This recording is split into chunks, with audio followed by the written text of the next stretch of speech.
Hello, everybody. Welcome to Speak Votomi. Thank you so much for joining me. If it's your first time here, you are absolutely welcome. This is a place and platform where we speak about everything that's got to do with life. And today I'm hoping to bring you another conversation that's going to be inspiring to you. As you can see, I am not alone. I have this wonderful guest with me that I'm going to ask to introduce himself. Don't be humble about it. List it the way that Google puts it. It's okay. Thank you for having me on your show. My name is Akani Simbine. I am Africa's fastest man over the 100 meters. I'm the SA record holder in the 100 meters. One of the fastest men in the world, Olympic champion. Well, soon to be Olympic champion. Okay. And world champion. Okay.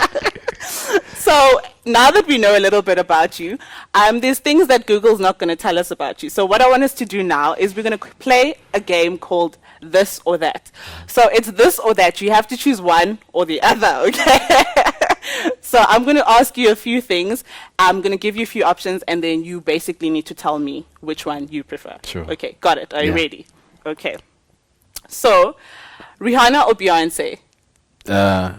Beyonce. You need to go faster. Okay. Adidas or Nike? Adidas. KFC or McDonald's? KFC. Okay. Fine dining or a home cooked meal? Home cooked meal. Your mom's cooking or your fiance's cooking? Fiance's cooking. Hip hop or amapiano? Hip hop. BMW or Merc? Merc. Casper Nyovest or AKA? Neither. Okay. A beach or cabin in the woods? Beach. Okay. A career for money or a career for passion? Career for passion that brings me money. Okay. Okay, good answer. Can I just go back to the fiance thing now? Did you hear how many hearts break when I said that? Because you didn't mention that in some of the things about you. You didn't tell us, good day, it's done. Yeah, man. Off the market. I'm off the market. Okay. Okay, coming back to the conversation that I want us to have, I want you to take us back to yourself growing up, like the young Akani. What was your upbringing like? Where are you from? Yeah, let us know all of those things. So Akani is a young man now, but grew up in Tembisa, Astama. I'm a Tonga boy. Cousins. I'm kidding. Full-blooded Tonga, both parents are Tonga. Then we ended up moving to Norcom Park, and then became a Kempton Park. Yeah. That. Grew up as a kid, doing all the sports at school. Was very. I was balanced. I was a balanced kid. Do well at school. Yeah, both parents were there. Did well at school, did all of my sport, but then I was, I wanted to be a soccer player like every little young kid wants to be, I wanted to be a soccer player, but that didn't happen, but I stayed in sport. So what inspired you to go the running route? So running, actually, I always tell people that running chose me. Okay. Because I was fully passionate about soccer. I wanted to be a soccer player. I was playing for a club that was in the semi-pro league, Castle League at that time. And I was 16 at that time, and that's what I wanted to do. I wanted to play for Kaiser Chiefs. I had a plan, like I want to go play for Chiefs and then play for I probably Chiefs. should have checked my team before I brought you here.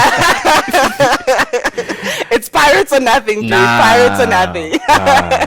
Yeah, sorry to cut you off. And then I was like, okay, I'm off the Kaiser Chiefs. I want to play for Chelsea. Yeah.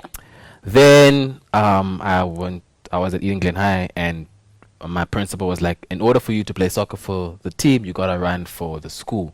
Okay. Because that was soccer and athletics was at the same time. Okay. So I was like, okay, cool, whatever, I'll run. Then I started beating everyone there, started beating the guys in matric and everything. And it's like, yo, dude, you should really. Okay, he didn't say dude, but got it. he's like, just think about this athletics thing because you have a talent, and he knows a coach in Germiston that I can go to and try it out and see what happens. I was like, okay, cool. I told my parents, they're like, okay, cool, we'll see. Took me to Germiston, stayed there for a day, said I'm not going back. Okay. Because it was a bit too far, and I was coming from Edenville to Norcom, and I was using transport, so there was no time for me to go from school to Germiston to home. No one could take me there. And the crazy thing happened that that week, my dad saw an article about my coach, my current coach now, saying he's looking for athletes. He's training at Barnard Stadium. It made more sense for us because Barnard Stadium was really close to us. I went there, trained, had my first session with him, and then said, he's like, okay, he killed me like in that session. And I was like, okay, no, I'm not coming back. Found myself the next day at training. And then I said, I'm not coming back. You came back. And then I was still playing soccer at this time, you know, and my passion was still soccer, you know. I pushed it until grade 11. And then I got to a point where I was doing really well with athletics. I was doing really well with the soccer.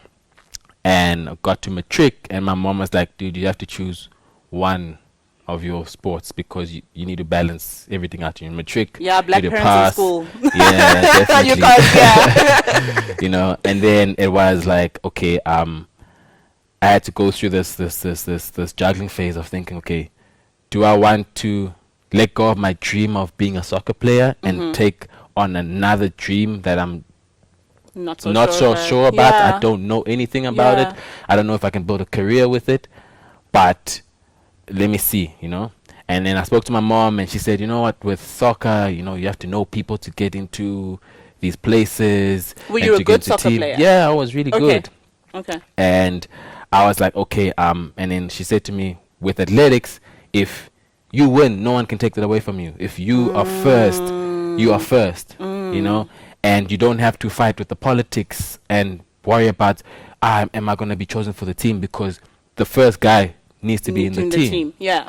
So I was like, okay, let me drop the soccer, take athletics, which was crazy because I love soccer, you know, and now I'm taking on something I don't know. Then that year I ran. I had a really good. Did you feel like you ran really well, or you? No, man, I got beat, man. Like really? My first year, they showed me. You know the way I imagined it. I thought like maybe your mom would send you to go get bread or whatever, and then she'd check. No, he comes back a lot faster, and then she'd be like, actually, you need to go run, my son. Nah, what happened with my running is that they used to say that at home we had like a long passage, and every time they'd send me to the kitchen or send me somewhere, I would run down the passage and run back up, and I was always like trying to get there and back as fast as I can. And my mom says, yeah, she always knew I was fast like that, and I was like, okay.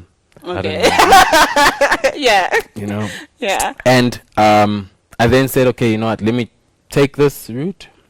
Ran, had a good year, but I got beat. I remember like I got beat by these two guys, and they said to me like, I'll never run fast, I'll never be great in athletics, I don't know, you shouldn't be here. Yeah. And then that December, I was one of 3 guys that got chosen for the SA team. Yeah. To go represent South Africa in This is Zambia what now? This is matric. 2012. Okay, yeah. 2012.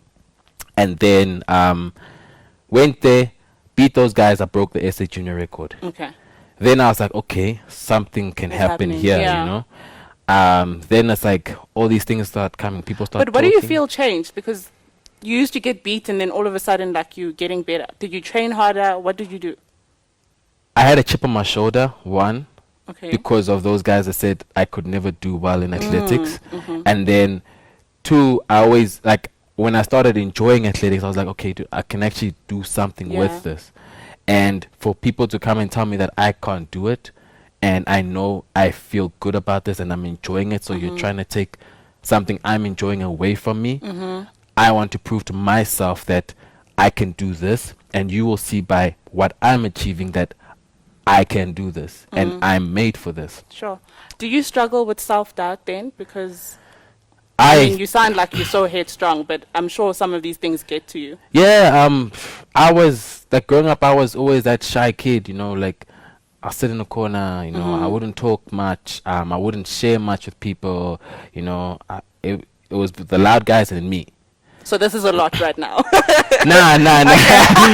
It's you see, if we had this conversation like a couple of years ago, yes, you know. But now it's like I've gained that confidence in myself. I've gained the confidence in being able to share my story, and you know, hoping it inspires someone else to go out there and, you know, achieve their dreams no matter what people say. Yeah. So when did it change for you? Because I mean, you went from loving soccer, and then when did you finally feel like, you know what, where I am now, this is where I want to be? after I ran the essay record and like I got my manager started telling me, okay, you can actually make a career with this. He told me he's got like very like high profile athletes, and he's built their careers and they don't have to look back. And I was like, okay, cool. Then he explained to me like, you know, people don't know about this, but you can go overseas, you can travel, you can see the world, you know, you can go everywhere you want to go. And for me, I've never been to the airport at that point. I've never been out of Gauteng, you know. I've never been out of the country. Sure. And I was like, if that's what you're going to offer me, cool, you know. And I took it and I was like, okay, you know what, I'm getting to experience something that not a lot of people are going to experience, and I'm starting to love this thing, and I'm going to get paid for it. And he said, okay, no, you know, this is all the things that can happen, and for you to be able to do this thing, you just need to train, run fast, and everything else will happen. Yeah. So who would you then say is your role model, and who is your biggest support system as well? Role model, I would have to say my parents. You know, they are people that I've always looked up to. You know, I've learned a lot from my parents. You know, those are the adult figures that I saw every day, and how they took on life, how they took on challenges. And for me, it was, you know, learn from them, see their mistakes, learn from their mistakes, and then move on. You know, and grow as a person and be a better person, and just make them proud. And you know, do you feel like you're doing that? Yeah, I do feel like I'm making them proud, but I feel like they can be prouder. So they're the problem.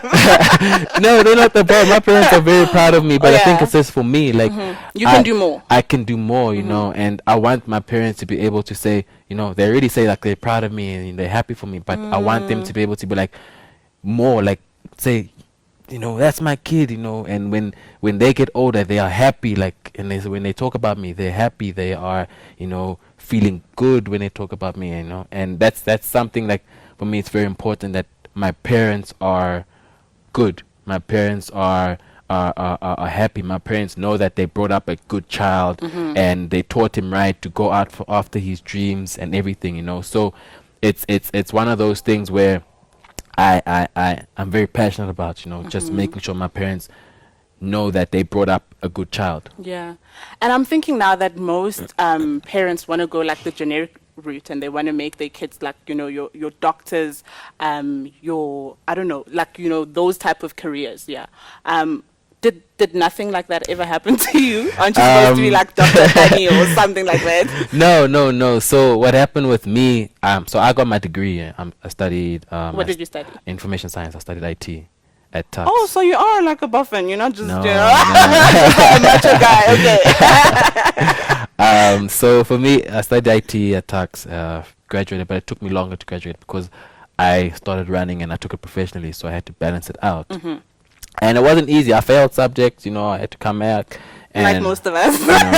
You're not alone. Yeah, man. It's part of it, but you just keep on pushing, you know. And my mom was always saying to me, you can do this running thing of yours, but just make sure you gotta bring that paper. Yeah. You know. And when I graduated, I said to her, here's your paper. It's not mine, it's yours. Okay. You know? So you're happy where you are, and you're happy with what you're doing. I mean, yeah, I love running, man. Like, that's why I say I didn't pick this.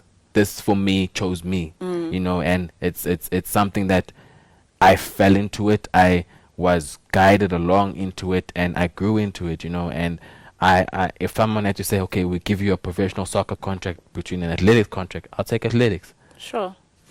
And I know we touched a bit about the self-doubt and the whatever, but what I want to know is, do you ever struggle mentally and have to speak to yourself and tell yourself that I'm not everything that I think I am?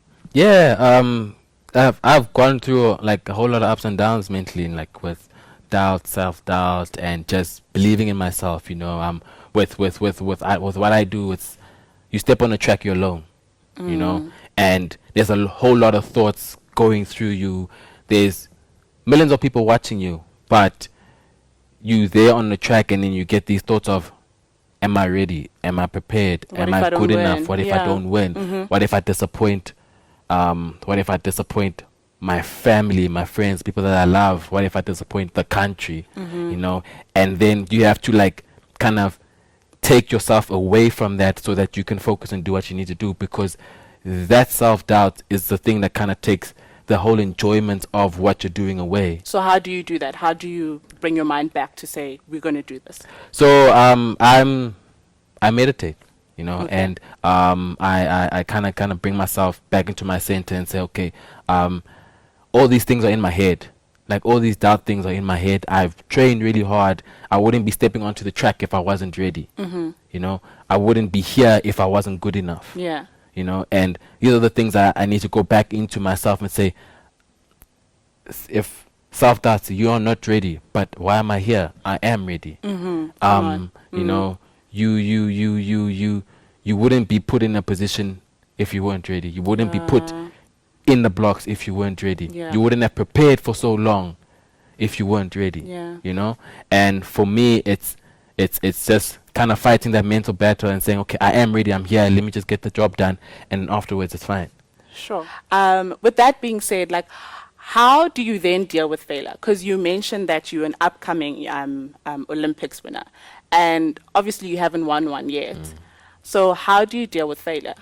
Well, not failure in a sense, but like disappointment, I guess, 'cause not winning, rather, let's call it that.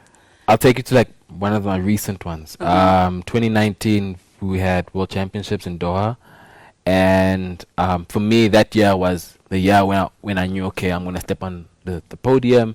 I know I'm gonna finish in the top 3 in the world and everything. And we got into the final.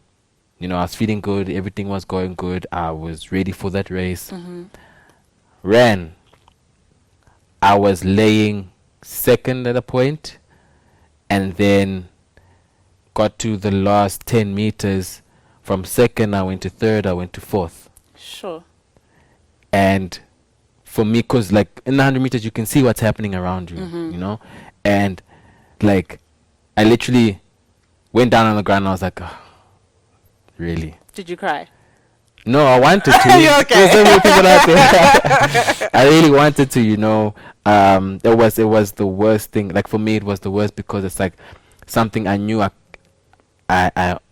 that was supposed to be for me, but it got snatched away from me, you know.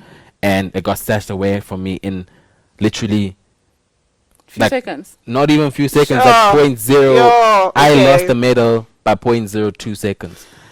And for me, that was disappointing because I knew what I could achieve there. Yeah. So yeah, it's tough. It's tough, but you build yourself up, you know, and you say, okay, you know, I was that close, and I know what I can do. I know what I'm capable of. So why am I letting myself stay in that moment that's done?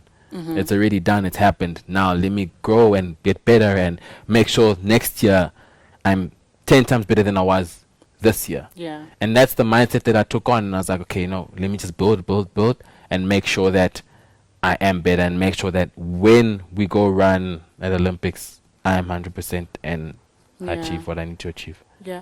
And I think what I love about this conversation that we're having is that we get to see a side of you that the media doesn't show us. When you win and all of that stuff, we don't see how long you have trained or the amount of work and you know, the blood, sweat and tears that you've put into it. So can you take us through that? Like, how often do you train? How much work does it take to get to where you need to go? Who sets like your body goals and tells you that you need to be this way? Like, how do you eat? All of that stuff, like we want to know. Okay, so I was actually thinking about this the other day. How many sessions I have in a week, and I have 12 training sessions in a week. Could be 13 if I add other things. And how long are those? So my morning session will be 2 hours. I'll have a middle session where it's like physio. Then I'll have an afternoon session, which is another 2 hours. And the 2 hour sessions are really hard sessions. Like you kill your body. And then you need to go recover so that you can kill your body again. Yeah. You know? And that's me Monday, Tuesday, Wednesday, Thursday, Friday, and Saturday. And my weekend on Saturday only starts 4 o'clock on Saturday. Sure. And then I have Sunday, and then I must start again on Monday. So basically, all you do is train, and train again.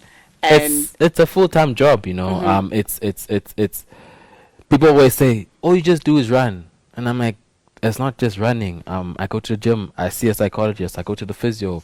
I do so many things. Wait, what type of psychologist? Like a mental, like a sports psychologist. No, I'm not asking because I'm shocked, but I think very few people speak about that, and it's something. Sometimes we feel as though it's something that we should feel ashamed about, or something like that.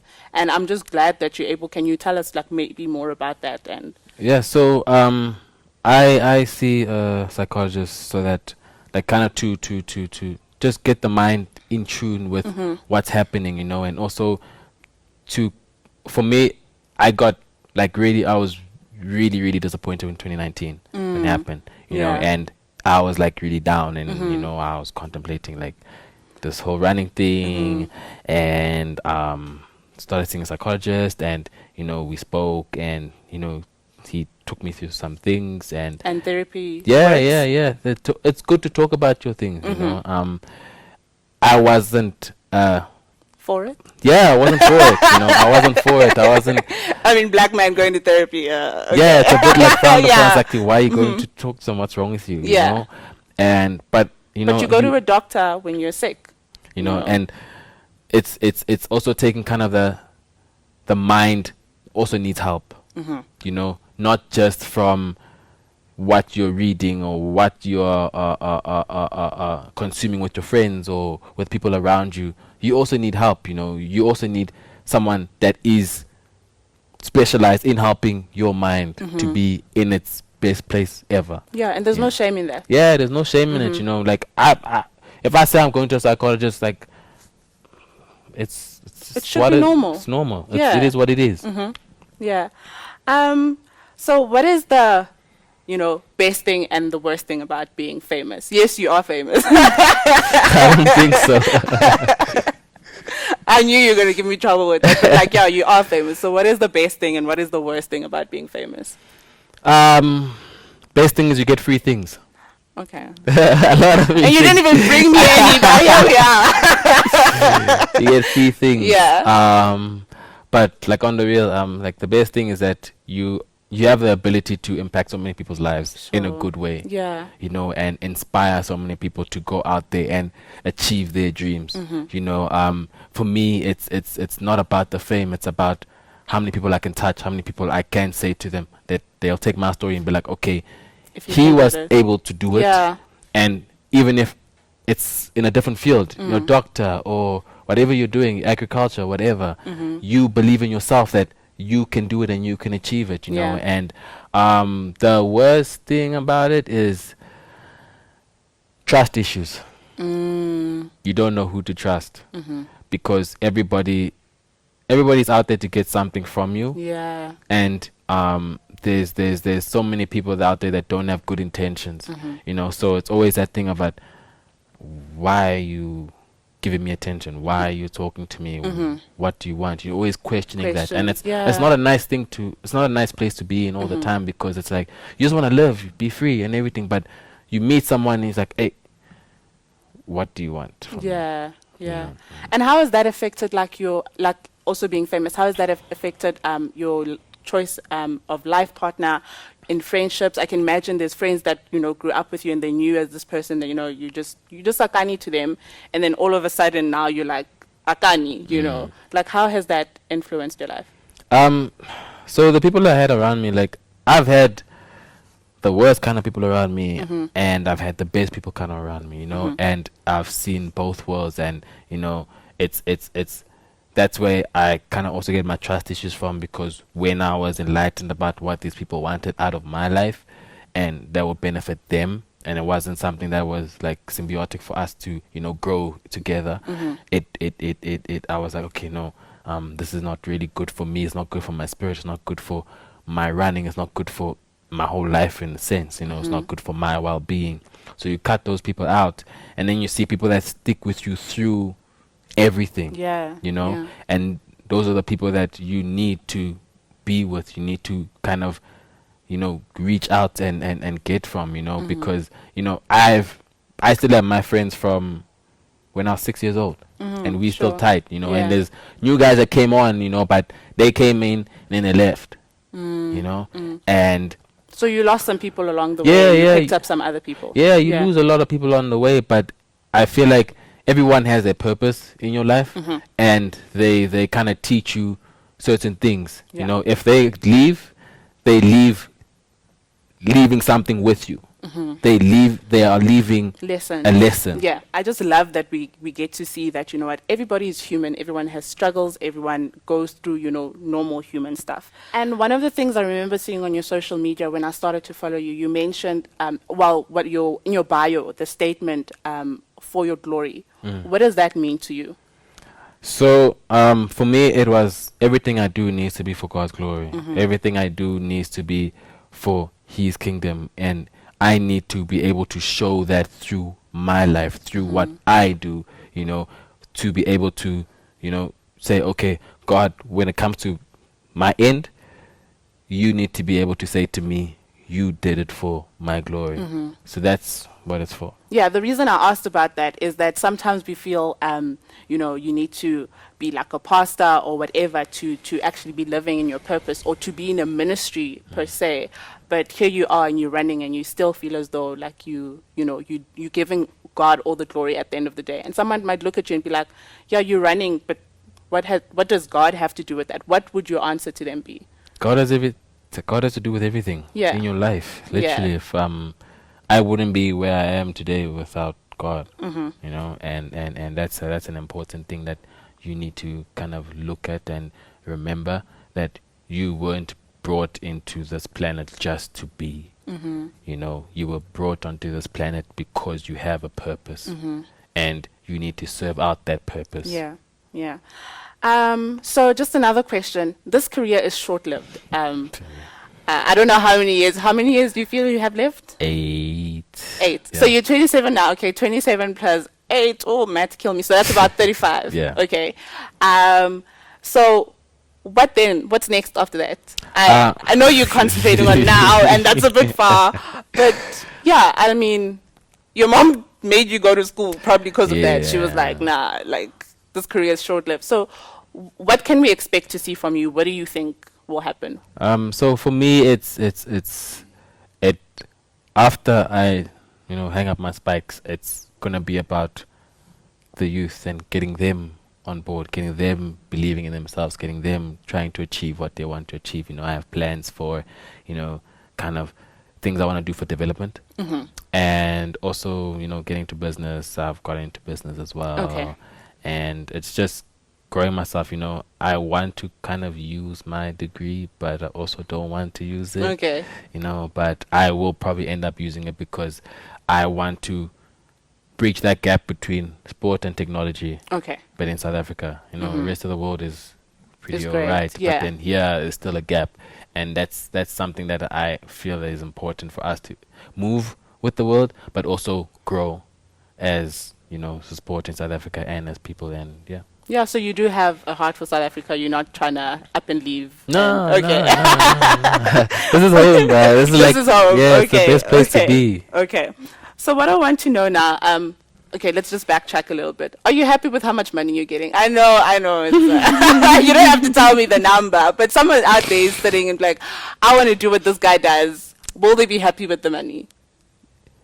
If you can get to a point where you're like in the top 10 of the world, you know, then you'll be happy. You know? But you're not doing it for the money, obviously. No, I'm not doing it for money. Like I said before, like if I can find my passion that brings me money, because I'm not working for the money, I'm working for my passion, and I'm doing. But you still need to pay bills at the end of the day. Yeah, you gotta be able to pay bills. You gotta be able to be responsible. Like, I think, you know, the money part, you know, kind of brings the responsibility also out of you, because you have bills. You start getting bills. You start growing up. You know, you start seeing that life is not just take. You know, take. You must pay tax. You know, you must go buy food. You need to pay electricity. You're you need about to pay to get rates. Yeah, I'm about to get married. You know, and it's just the expenses add up, but it's more about the responsibilities that come with it, and you being disciplined to be able to manage your finances. Yeah, this year has been a very tough year. 2020 from 2020 actually, and 2021 doesn't seem to be, you know, getting any better. How has the year been for you? How was 2020 for you? 2020 was rocky. You know, I think it was rocky for everybody. You know, it was built with unsurety. You know, people had a lot of loss. You know, and I mean, you couldn't do like Olympics and all of that stuff. How did that make you feel? Olympics went away. We weren't sure that we are going to have Olympics. People were saying Olympics was going to be postponed for another 4 years. And for an athlete, you know, you prepare for 4 years to go to the Olympic Games, you know, and the Olympic Games is the biggest showpiece in sporting ever, in anything, you know. And if you miss out on that, you miss out on that, you know, and saying I'm an Olympian. I was at this Olympics, you know. I was fortunate enough to go to the 2016 Olympics, but I know by the time I retire, I have a number. I think I want to go to 4 Olympics. I want to go to this one. No. Yeah, like 4 Olympics. You know, and you start to count, I'm sure. And and it's accolade, you know, saying I was at Olympics 4 times, or I was at Olympics 5 times. One of my training partners, a good friend of mine, Kurt, this is going to be his 5th Olympics, and that's huge. Like it's huge, you know. And we for us, it's just making sure that we get to the Olympics, because it was taken away from us last year, and this year they're making sure that we have it. So yeah, 2020 was a bit disappointing that we didn't have it, and I was ready. Like I started the year off really well. I was ready to race. Yeah. So and you felt you were going to win. You were ready to win. I was ready. Yeah, thank you for being so humble there. Okay. We're about to close, and I just want to know, what is that scripture that keeps you going? I mean, in the year that 2020 was, in the year that 2019 was for you, and in the year that is 2021 that's not going so well right now. What is that scripture you can paraphrase that keeps you going to say, you know what, things might not be going as planned right now, but I need to wake up the next day and do something about it, and keep living life and keep trusting that, you know what, God's got this. So I don't remember the scripture exactly, but it's one I posted it once. I was lost in 2019, and it speaks about letting your light shine, and it speaks about a light on a hill will not be dimmed. Yeah, you know. And for me, that says a lot and has a lot of meaning, you know, because we are that light, you know, and you should never let your light be done by anything. Yeah. And if it's on a hill, you are always on a hill. You know, God is always lifting you up and putting you on a hill and saying, shine, you know, shine, do what I made you to do, and make sure that you do the best you can with what I've given you, and shine as bright as you can. Yeah. And I reminded you that people look up to you. I think right now I'm thinking of my little brother who keeps telling, like, you actually need to go run with him, because he keeps telling me I can beat Akani. But anyway, there's people that look up to you. There's young boys that look up to you. There's young girls that look up to you. What is it that you would want them, you know, to know? What is it that you would say to somebody that's maybe having a very hard time? Like, what would you say to them to encourage them that they can, you know, still go on in this life journey? It would be to, you know, you have greatness in you. You know, you are born with greatness. You have it in you because of God, you know, and you need to touch that greatness and let it shine, let it be out there, let the world see your greatness, let the world feel your greatness, and don't limit yourself, because when you start limiting yourself, you're putting yourself in a box. You know, shine, you know, be as great as you are, because you are already great. And society sometimes has it that that guys could be better than girls and whatever. And how do you feel about that? Do you feel that what you're saying applies to girls as well? Because I mean, you sitting here as a male figure. Do you feel like girls can do it as well? Yeah, for sure. You know, girls can definitely do it. You know, girls can be the best sportsmen, the best engineers, the best doctors, the best whatever's, you know, pilots, you know, and it's so great and inspiring to see when I see a female figure doing wonderfully and doing great in whatever they're doing, you know. It's like, you know, you have taken everything that you have that's built in you and broken all the barriers that have been built around you, not by your own choosing but by the world, and you've broken them down and you achieved so much out of that. And that's really great, because now you've literally shown us that, you know, as humans we're all the same. You know, we are a human race, female or male, it doesn't matter. At the end of the day, we are humans, and we are one. And we need to be growing as one and be pushing each other as one. And I think what you're trying to say there is that there's greatness in women, there's greatness in men as well, and God put that greatness in you. So because of who put the greatness in you, that's why you'll succeed, and not certainly because of like your own doing, like only. Thank you so much, Akani, for having this conversation with me. It was definitely inspirational for me, and I trust that it was the same for you. To everybody that is looking up to him, black child, your dreams are valid. You can definitely get to where he is at. You can probably even get to beyond, because I assume you just laid the foundation, right? For sure. So till the next conversation, till the next video, thank you so much for watching this, and stay blessed.